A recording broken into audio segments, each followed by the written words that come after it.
بسم الله الرحمن الرحیم.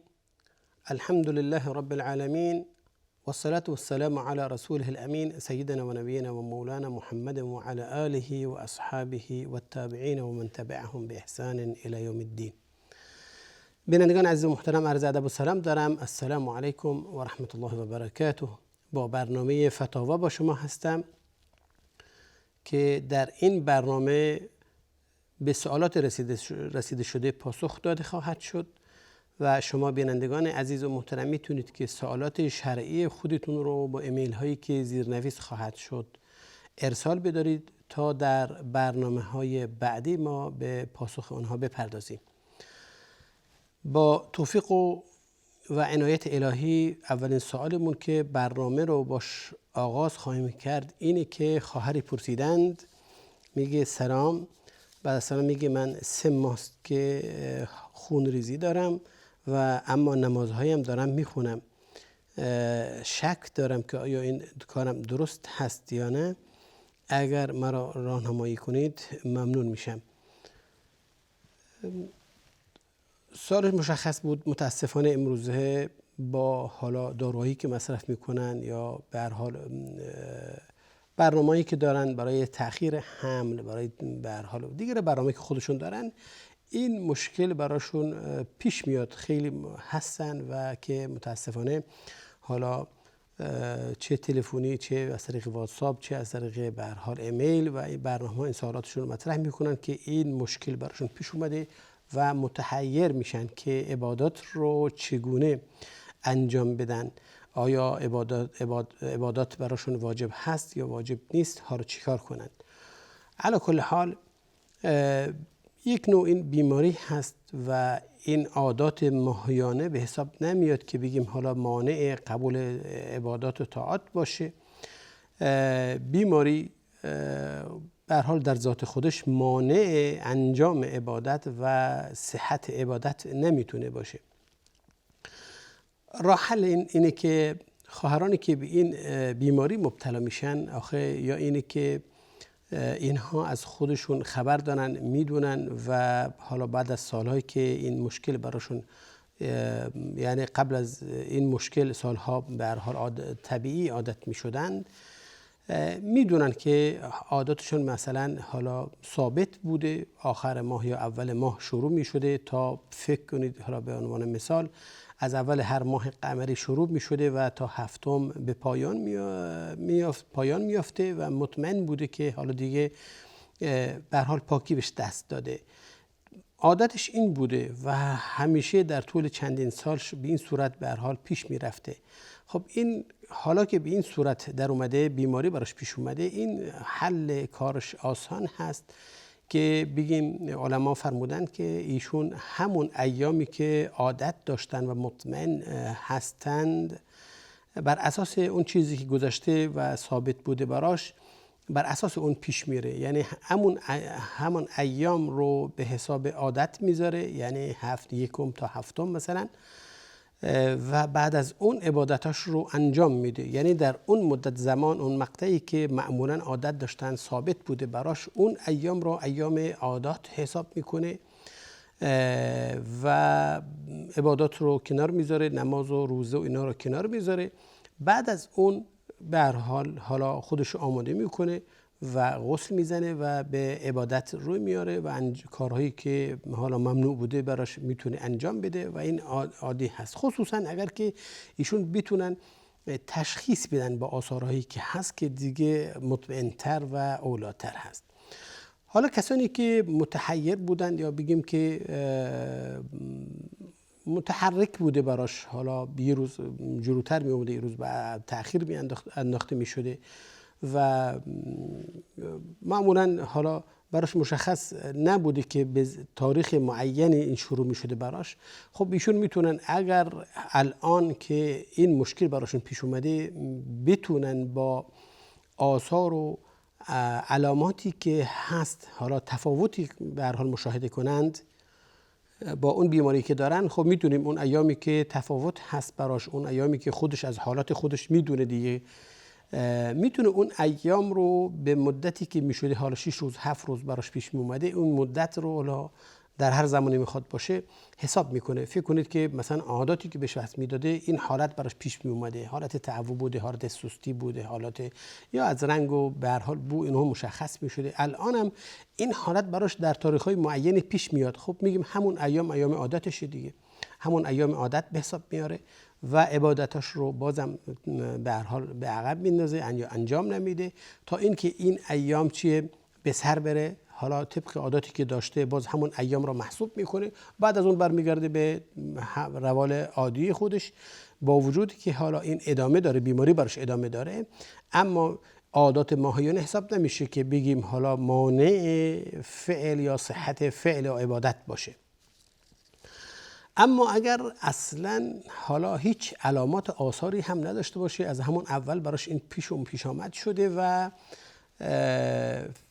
نمیتونه بفهمه، تشخیص بده که چند روز هست چند روز نیست، حالا چیکار کنه چیکار نکنه، اینجا دو قول هست. حالا بگیم که شاید اولاتر و ارجحتر اینه که ایشون به هر حال خویشاوندان، نزدیکان، خواهر، حالا مادر، خاله، اینها بر اساسی که اون عاداتی که دارن به اون گونه حساب میکنه واسه خودش و هر ماه حالا 6 روز یا 7 روز حساب میکنه، اون ایام رو از عبادات سعی میکنه در حال دوری بجویه.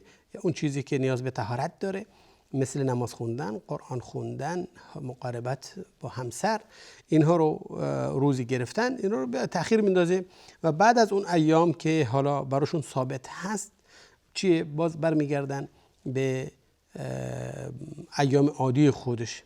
هرچند که علما بر این هستن که ایام عادت در هر ماه از 15 روز نباید بگذره، حد اکثرش چیه؟ 15 روزه.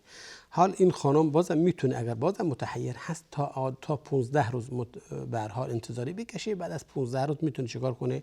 عبادت خودش رو انجام بده. اما شاید بگیم اولاتر همونه که نگاه کنه به اقربا و نزدیکان و خویشاوندانی که نزدیک خودش که خواهر و خاله و مادر و اینا باشن، با قیاس حالا اون چیزی که برایشون پیش میاد قیاس کنه و عباداتش رو انجام بده و انجام بپذیره. طبعا این حالات استحاضه هست.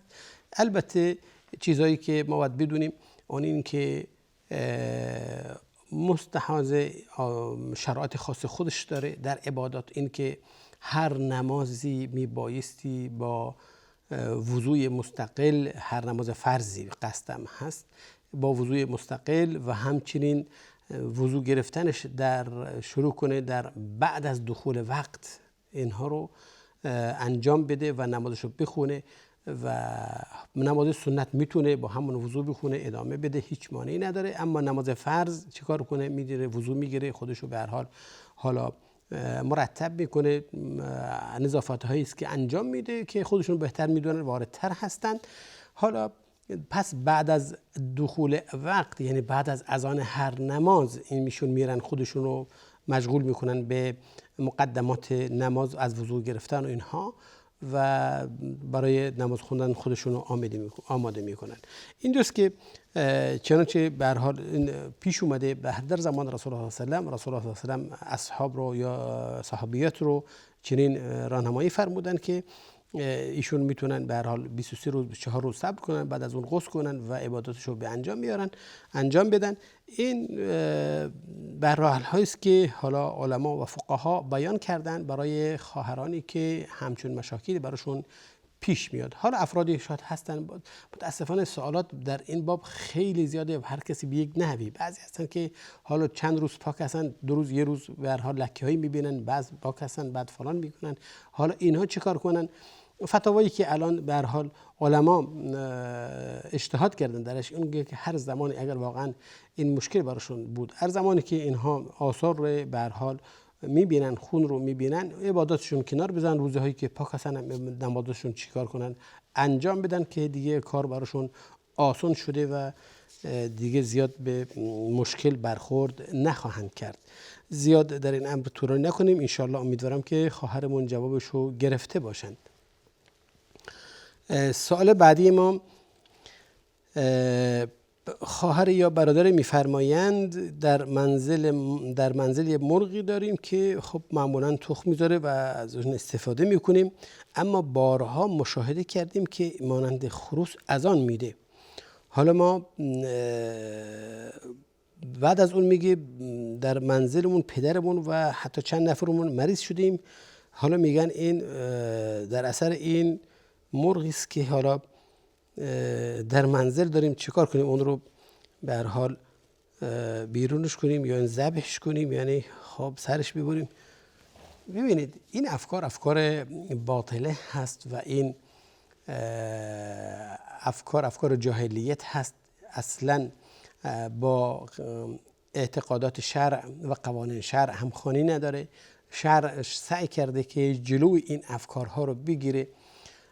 این که شما موفقیتتان، صحت و سلامتیتون یا خدای نخواسته شکستی یا امری یا بیماری، اینها ربط بدین به این مسائلی که انسان حالا در جلوی خودش میبینه، یا اینکه اون رو بگیم لفظ تشاؤم به کار ببریم، بگیم تشاؤم کنن در این امور. این کلا مطلقاً ممنوع هست. حالا مرغ به هر حال بعضی موقع هم یک حالات پیش دست میده، خودش رو به صورت یک حالا خروس در بیاره، اذان میده، یک آوازی میخواد بده. خب چه ربطی به این داره که حالا شما کسی بیماری بیاد براش، یا اینکه بیمار بشه، یا اینکه موفقیتی برات نیاد؟ هیچ ربطی به این مسائل اصلا نداره. هر چیزی به دست خداوند عزوجل هست. این در قبل از اسلام، در صدر اسلام، در زمان جاهلیت این افکار وجود داشته، تشاؤم وجود داشته که حالا اگر یه پرنده به هر حال یک کلاغی قارقار میکرد یا چیزی میگفتن که بله حتما کسی فوت میکنه، یا کسی اگر از جهت فلان جهتی که مقبره بوده از اون جهت به هر حال این آواز میاد حتما کسی میمیره، اگر از جهت دیگری میشد میگفت حتما باران میخواد بیاد. یا مثلا حالا حیوانی رو به هر حال آوازش میشنیدن، میگفتن که حالا این مشکل پیش میاد، یا اینکه کسی میخواد تجارتی کاری را بندازه، سفری میخواد بره، کسی را میدید که اون مثلا حالا نقص عیبی داشت، برمیگشتن که حالا حتما نقص در کارمون وجود داره و یا پیش میاد. این مسائل کلا این محکوم کرده اسلام. اصلا مسائل اون چیزی که پیش میاد ربط به این مسائل اصلا نداره، بلکه ما وظیفه داریم ایمان داشته باشیم اولا به قضا و قدر. در زمانی که در مسائلی که انسان موفقیت را حاصل نکنه، باور کنید اگر ما این مسئله رو ربط بدیم به قضا و قدر و تسلیم این امر بشیم، جدا شما کاملا انسان راحت از وسواس دور میمونه، از مشکلات روانی دور میمونه. ببینید شما میبایستی اعتقاد داشته باشید شما بنده خداوند عزوجل هستید، کارها رو موکول کردید و توکل کردید بر خداوند عزوجل، شما امرتون رو واگذار کردید به ایشون. طبیعی است که شما از اونجایی که بنده ایشون هستید و شما رو و خودتون رو به عنوان بندگی معرفی کردید به ایشون و امورتون رو واگذار کردید به ایشون، خب ایشون به ضرر شما که راضی نمیشن و کار نمیکنن. اگر ناموفقیتی برات پیش اومد، باید مطمئن باشید که خطراتی داشته، شما را تهدید میکرده.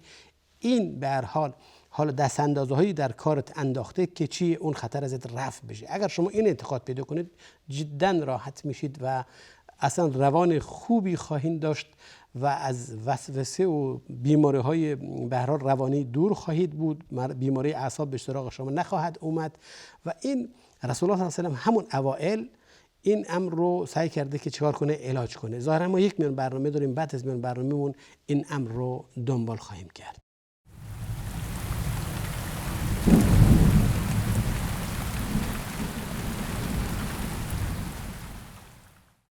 با سلام دوباره خدمت شما بینندگان عزیز و محترم برمیگردیم به سوالی که مطرح شده بود و خواهرمون این رو به هر حال حالا از آن دادن یک مرغ با وجودی که تخم هم میذاره براشون، این رو ربط میدن به حیات زندگی که دارن، مشکلاتی که براشون پیش می اومده یا پیش میآید، که گفتیم این تشاؤم هست. و تشاؤم یعنی فال بد زدن بنا به اصطلاح خودمون.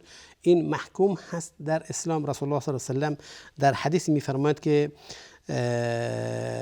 میفرمایند که هیچ تشاؤمی وجود نداره و همچنین طیاره وجود نداره. لا عدوى ولا طیاره یعجبنی الفال او کما قال صلی الله علیه و سلم. میفرماید که اصلا این که شما فکر کنید حالا کسی با کسی باشه حتما این مبتلا میشه، چنون چیزی نیست که شما فکر کنید، یعنی هیچ چیزی از اراده الهی نمیتونه خارج باشه. ولا طیاره، و همچنین این که شما مسائل ربط بدید به آواز خوندن یک پرنده، همچون چیزی باز واقعیت های همچون واقعیتی وجود نداره، چیزی چنون چیزی نیست.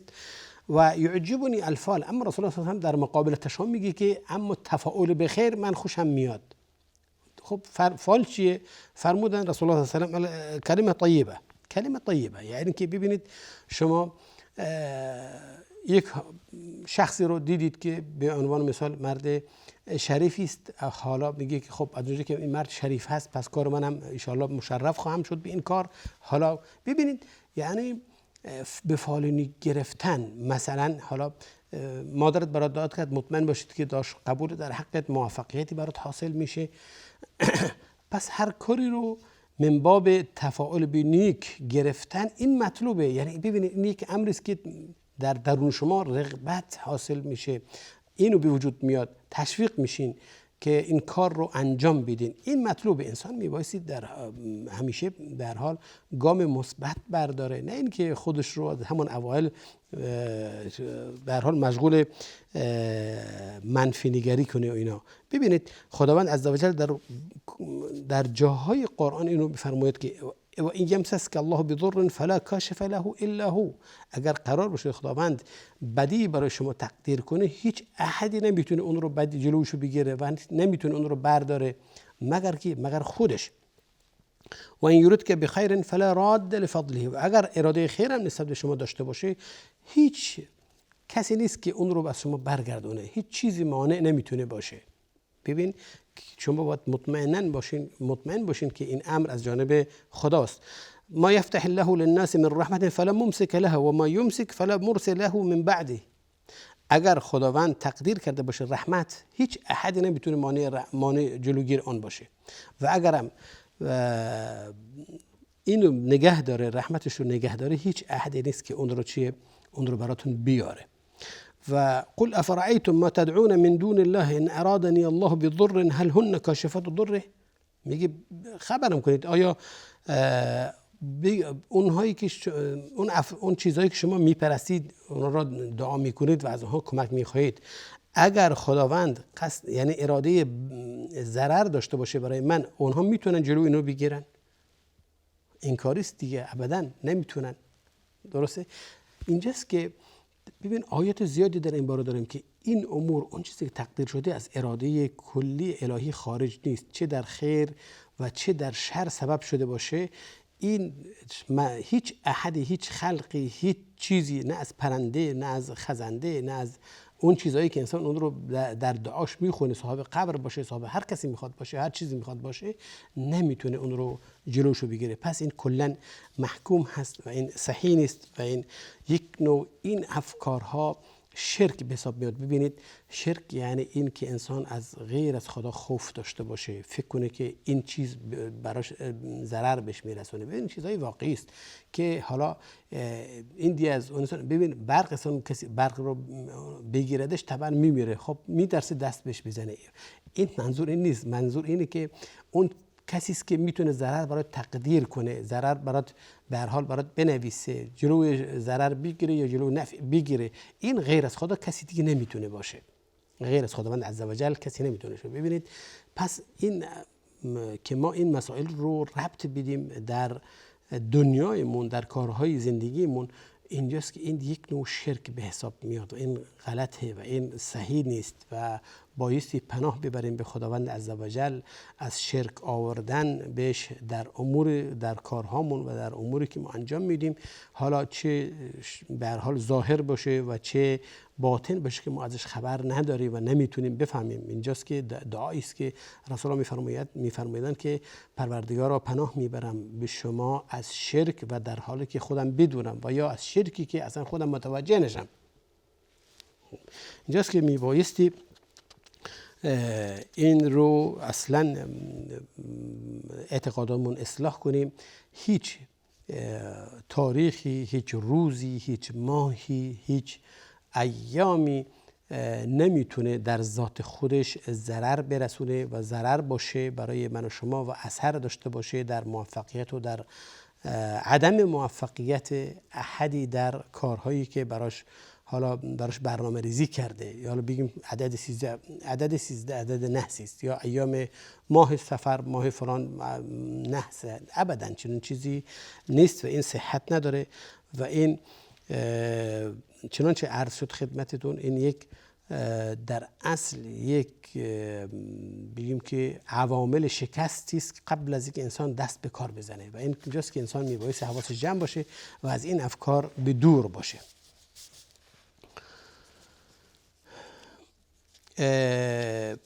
سوال بعدی ما اینه که برادر میفرمایند در یک کشور حالا خارجی من دارم زندگی میکنم، بعضی از افراد دوستانی که با ما هستن و مسلمان نیستن با ما وارد مسجد میشن و حتی با ما به نماز می ایستند، در صورتی که اینها شاید وضو هم ندارن، مطمئنا وضو ندارن دیگه. بله، آیا لازم ماست که اونها را منع کنیم، اون را نذاریم وارد مسجد بیان، یا اینکه میتونن وارد بشن؟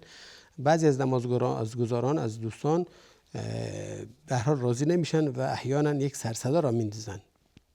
خب چگونه راهنمایی میکنید؟ بله، خب مشخصه که خب سوالشون حالا با هم هستن، دوستانی هستن، حالا در دانشگاه، در بازار، در هر جایی با هم هستن، اینها هم سر خیابون که با هم میرن و میان، خب وارد مسجد بشن. حالا به خاطر دوستی که با برادر مسلمانش داره اون آقا و برادرمون داره وارد مسجد میشه و حتی به قصد احترام هم انشاءالله، نه به قصد اهانت طبعا، بخواد دل برادرش نشکنه، باش وارد نماز هم میشه، وارد مسجد میشه، وارد نماز هم میشه. حالا حکم چیست؟ ببینید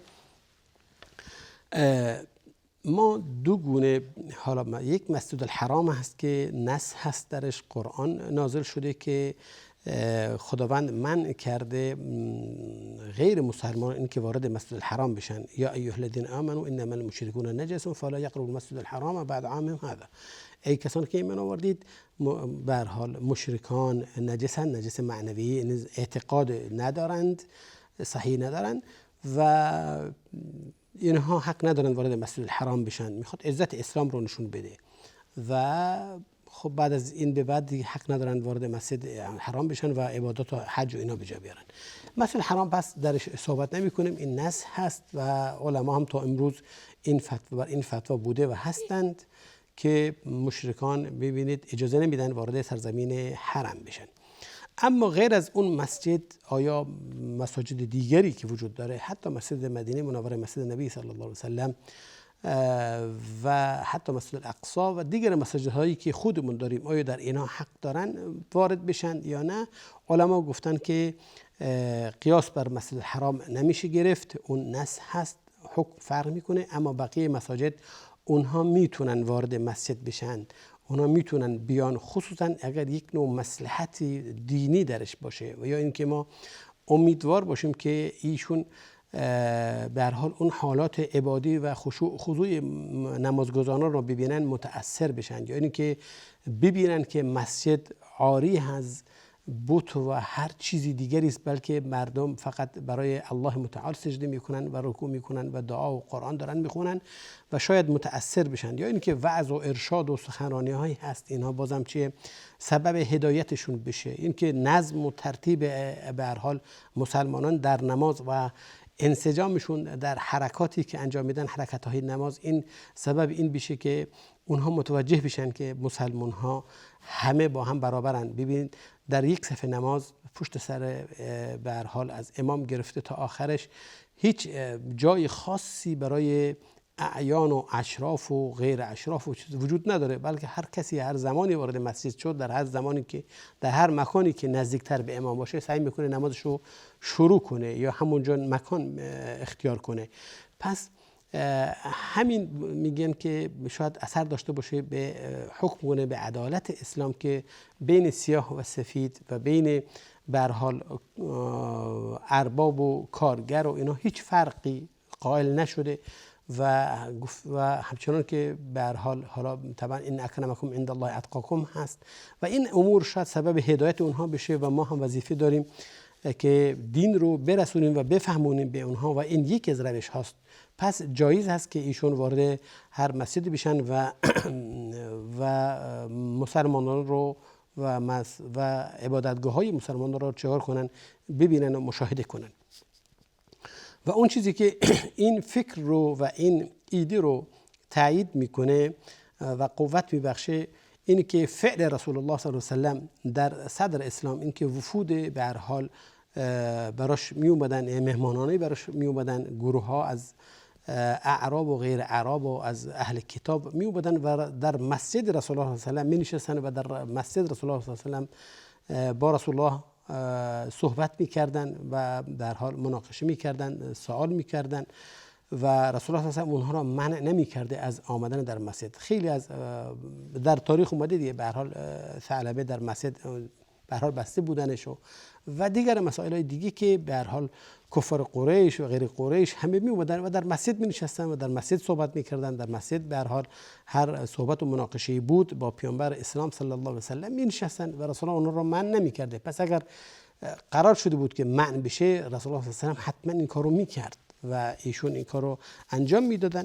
پس اینجاست که تا زمانی که احترام مسجد قائل شده باشن میتونن وارد بشن. گفتن پس شروط هست و اون شروط اینه که حتما ایشون قواعد و دستورات به هر حال امام مسجد، اوقاف رو رعایت کنن، مسجد رو به هر حال با بی احترامی وارد نشن. اینطور نباشه که با دمپایی وارد بشن، اینطور نباشه که حالا با زنانشون با بی حجابی وارد بشن. حالا مردم مشغول عبادت و نماز اینا هستن، حالا افرادهایی با زیر پیراهنی یا اینکه اصلا حالا با سر برهنه و مسائل دیگه میخوان وارد نماز و تشویش حاصل کنن و تشویش به هر حال به وجود بیارن برای نمازگزاران. اینجاست که میبایستی ملتزم بشن به شرط و شروطی که اوقاف قرار میده و قرار داده و مسلمانان به هر حال اینو قرار دادن. پس اینجاست که میتونن اگر لباس محترمی داشته باشن، حالا روش مؤدبانه در مسجد بخوان پیشه کنن مانعی نداره و درست. اما اگر بخوان بگیرن و بخندن و حرکت های انجام بدن و حالا ساندویچ بخورن و مسائل دیگه در مسجد، طبعا اینا منع کرده میشن و این صحیح نیست و درست نیست. همچنان که خود مسلمان ها نبایستی در مسجد ببینید کسی چیزی گم کرده، نباید در حال در مسجد رو یک مجلس قرار بده و بخواد حالا اعلام کنه که گم شده ازش، یا اینکه بخواد حالا مانند مطعم بگیم یا رستوران بگیم چیزی بخورن در مسجد، مگر که برای در ضرورت. به هر حال امیدوارم که جوابشون رو گرفته باشن، زیاد طولانی نکنیم. مسئله بعدی ماست که ظاهرا ما یک میان برنامه داریم، بعد از میان برنامه با سوال جدید انشاءالله برنامه دنبال خواهیم کرد.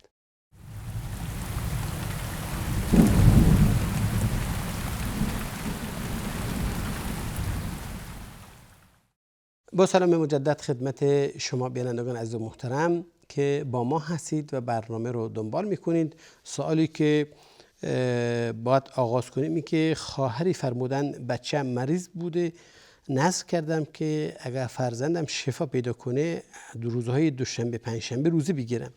مدتی هم این کارو کردم، اما الان شوهرم روزهای پنجشنبه سر کار نمیره، خونه هستن و من هم طبعا طبق شروط میبایست روزه باشم و ایشون مخالف هستند که روزه بگیرم.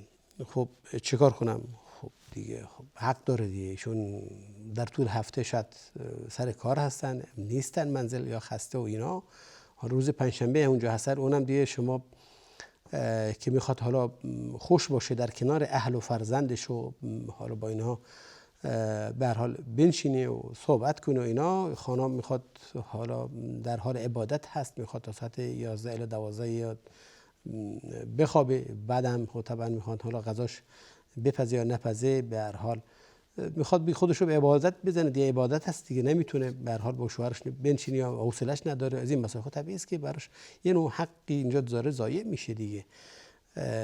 به هر حال ببینید اون چیزی که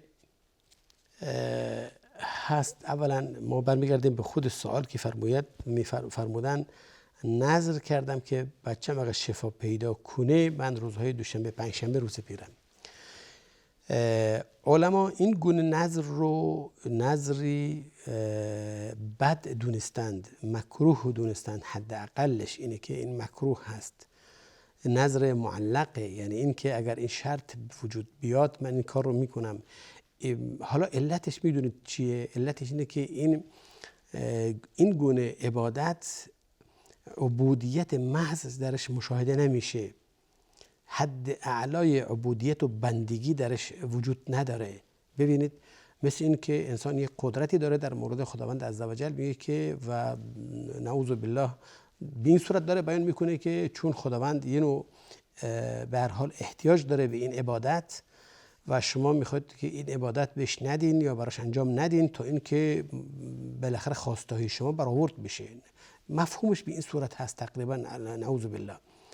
خب و الا یعنی چی؟ که اگر من فرزندم شفا پیدا کنه من البته معناش خواسته ایشون نیست، یعنی هدف اون گوینده این نیست، بلکه به قصد دعا داره اینو میگه که پروردگارا اگر شما به لطفت و کرمت و به هر حال فرزند منو شفا بدید منم حاضرم برات خدمت کنم. خب این از جان و دل میخواد اینو بگه، اما عموما در ظاهرش به این صورت اینجاست که این مکروهه. چه خوب میشد که اگر شما صدقه میدادین، اگر خودتون به هر حال تقواتون رو اضافه میکردین، همون تا زمانی که بدون که نذر کنید، تا زمانی که توان دارید روزه میگرفتید، هر زمانی که برات فرصت مهیا بشه روز دوشنبه پنجشنبه روزه میگرفتین و از خداوندم میخواستین که پروردگارا من عبادت برای خالصا لوجهی که دارم انجام میدم، پروردگار من این رو از شما میخوام، این خواسته از شما دارم. این قشنگه، این عبودیت رو داره میرسونه. ببین شما انجام بده، عبادت کن، تقوا حاصل کن، خشوع و خضوع داشته باش در مقابل خداوند عزوجل و ازش بخواه تا این هم بده، چیزهای دیگر هم بده مثلا. خب این عبودیت هست، این بندگی است.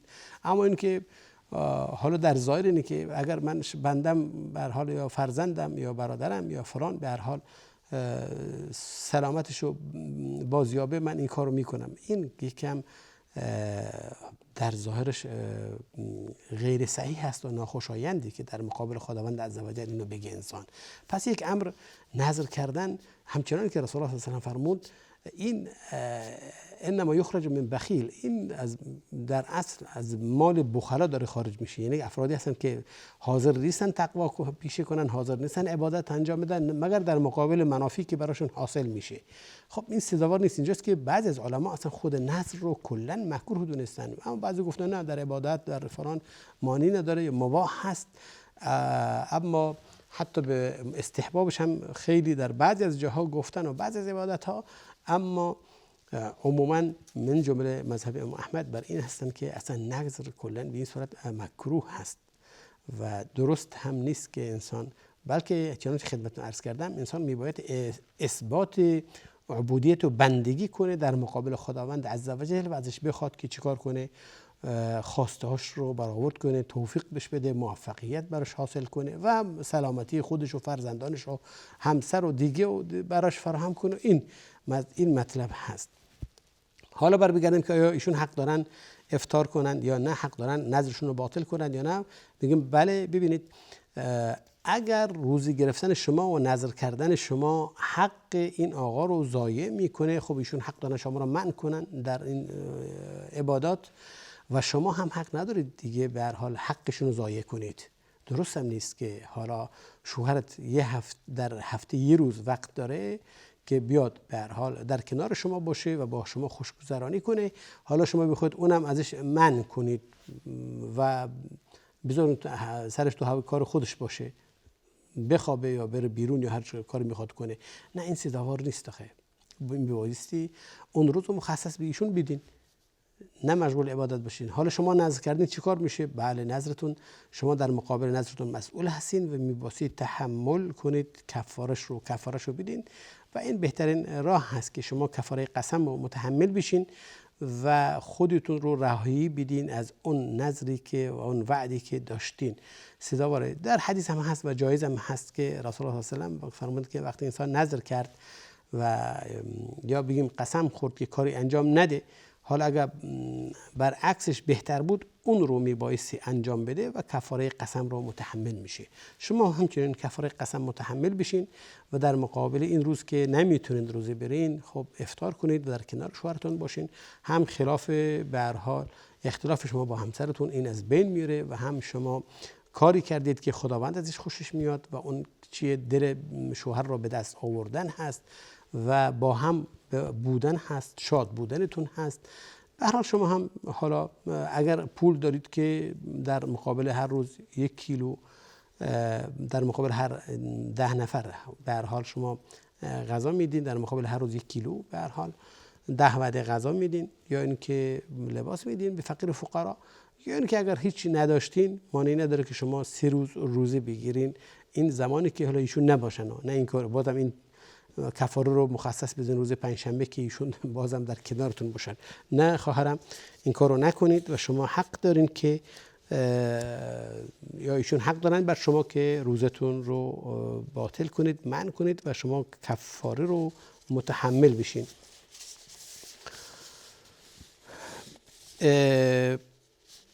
سوال بعدی ما اینه که برادر میفرمایند یا خواهر اگر کسی معلم خصوصی برای فرزندش تعیین کنه و در مقابل اون مبلغی بهش بده به عنوان حق و زحمت، یعنی آیا این درست برای اون آقا درست نیست که این پول برداره؟ آیا این عمل صحیح هست؟ خب میخواد چیه مفتی برای به پسر درس بده؟ خب نمیشه که.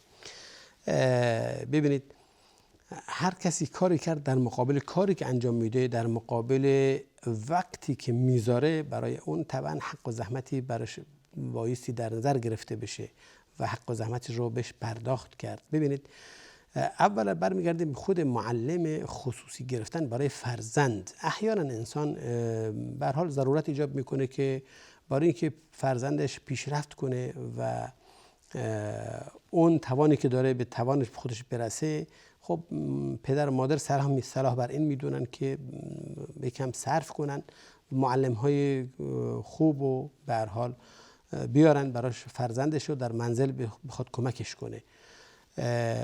این طبعا همراه با شروطی است که اگر این امر سبب نشه که معلم به وظیفه حقیقی خودش رو در مدرسه به هر حال بهش عمل نکنه، اگر این باشه مانعی نداره. ببینید احیانا وقتی که درس‌های خصوصی به هر حال باشه معلم‌ها سعی میکنن که حالا در مدارس اینطور انشالله که اینطور نباشه البته و اینطور نیست، سعی میکنه که به اون صورت که باشه یا اینکه خیلی سرسری درسشو بده و بعد تشویق کنه به درس‌های خصوصی و در درس‌های خصوصی براشون کار کنه. اگر فرق باشه بین درس مدرسه و درس خصوصی طبعا این معلم گناهکار شناخته میشه و به وظیفه شرعی خودش عمل نکرده که انشالله چنین چیزی نیست میگیم.